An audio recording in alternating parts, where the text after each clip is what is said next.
rains that started Monday evening flooded many parts of Accra, leaving some residents devastated. Joseph Akable was at Teshie earlier, and our cameras captured this. Just at the entrance, the shoes obviously have to go off. Same with the socks before we can get access. So that is this is supposed to be the access to the kitchen. Yeah. The access to the kitchen, but I mean obviously the water has taken over this portion. It's a bit cold in here. Yes. So I'm moving into. So this is supposed to be the kitchen. So you can take a look first at the kitchen. The water has completely taken over the kitchen.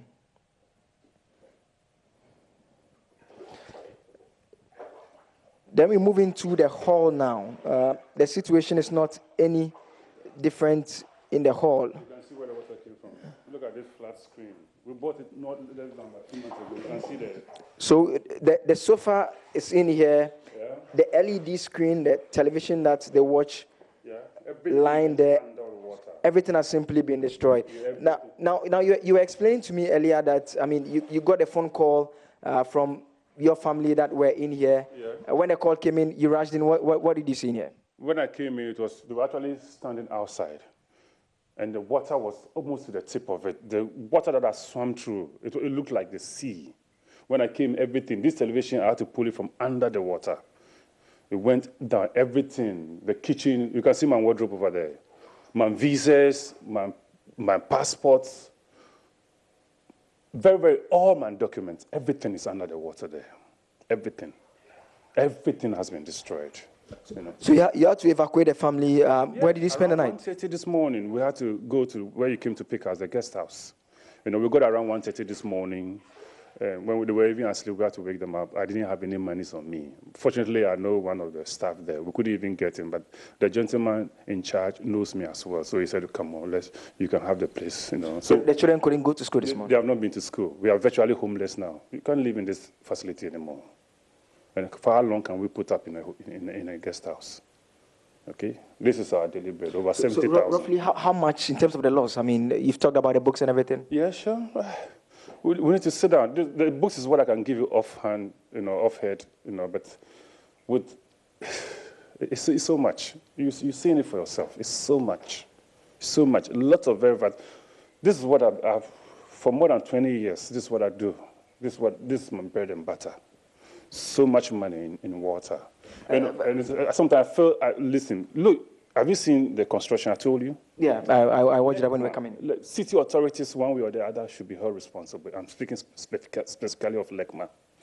You have to do an expansion on this gather, and this is the rainy season, and you just started about a month ago. You saw where it's barricaded on Cocoa Street. They've done the same thing on A-Life Junction. So yesterday, what happened was that all the water, this is like a valley. All the water from Nungwazungu, all the water from up there, where are they going to find their way into the gutter? Because the place has been barricaded for construction. You wait a whole year. And when it's just about the rainy season, that's when you start to do construction. This is the results that we have. Joseph Akable joins us live from Westlands. Joseph, what's the situation there?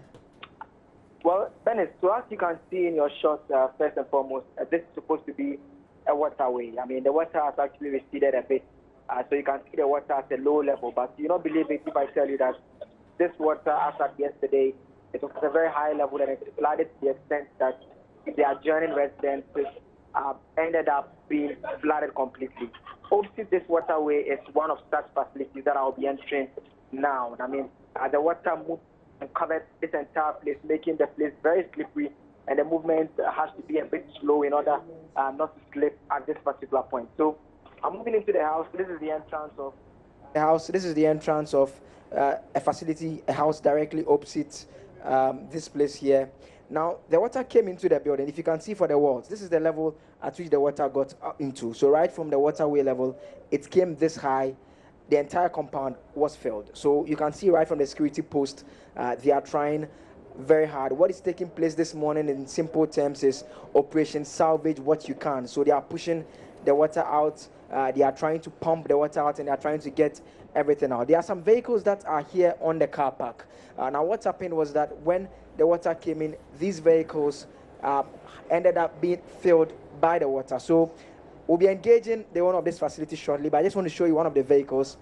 This vehicle parked right here. Benis, you need to have a look at it. I mean, this is what the water ended up doing. I'm certain the pictures itself speak much better than we could ever narrate it. The water simply flooded the compound and ended up coming into the vehicle. So the vehicle has been opened. They are trying very hard to get the water out of its engine. The external part has also been opened. Let me engage. There are two other vehicles. So this vehicle also was also affected. I mean, you can look into it. Lots of dust in there because the water, once it was gushing onto the compound, whatever item it came its way, it came along with it. And it ended up with a lot of sand, which can be seen inside the vehicle. Let me quickly engage the owner of the facility. Then afterwards, we'll take a look at what exactly they are trying to do here in terms of salvaging what remains of this particular house. For those who may not really know, I mean, it started raining at different times in different places. Around which time did it start raining here? It started raining around 11 o'clock. It was a slight drizzle around 11, but by 11:30, it was really raining hard. At that time, where were you? We were inside upstairs. At what point did you realize that, I mean, your compound is getting flooded? Around 11:30, the water was coming in a little bit through the windows and doors, so we were concentrating on that. But we looked outside and we realized that the road was flooded, and we became alarmed. And we realized that the water had reached halfway up our car tires, and then we realized we were stuck. We were trapped. We couldn't go outside anymore. Did you sleep throughout the night? I mean, I can imagine. No. The water is getting in. We did not. We had barely 30 minutes nap, essentially. We'll be taking a look at the interior. Am I to understand that every portion of it has been flooded by the water?